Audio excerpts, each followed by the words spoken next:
Bonjour à tous, et pour ce court épisode, on va vous parler des différentes couleurs qu'on retrouve dans cette ambroisie, la bière. Vous êtes sûrement posé la question, pourquoi est-elle rousse, brune, blonde, ambrée, marron, rarement verte ou violette? Eh bien sachez que c'est très simple et que bon nombre de styles découlent de cette coloration. Pour commencer, la teinte vient du malt, plus ou moins grillé. On a donc des bières blanches, blondes, dorées ou rousses, ambrées, claires, foncées, brunes et noires selon le malt utilisé. S'il a été mélangé avec d'autres par exemple. Mais reprenons par couleur.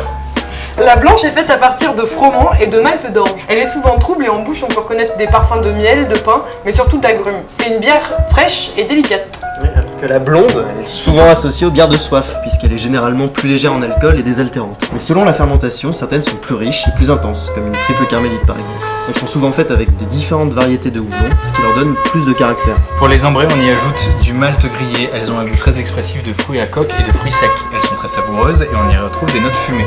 Pour les brunes, parfois noires, elles sont faites avec du malt torréfié. La mousse est souvent lourde, épaisse et crémeuse, mais on retrouve bien souvent un goût de chocolat, de café, de pain d'épices, et elles sont très amères aussi.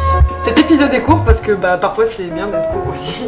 Bref, on espère que ça vous a quand même plu et que notre série vous plaît. N'hésitez pas, une fois n'est pas coutume, À vous abonner, mettre un pouce bleu, etc. Partagez tout ça. Bisous, je t'aime. Tout le couplet relou quoi. La blanche est faite à partir de froment, de malt d'orge. Malt d'orge.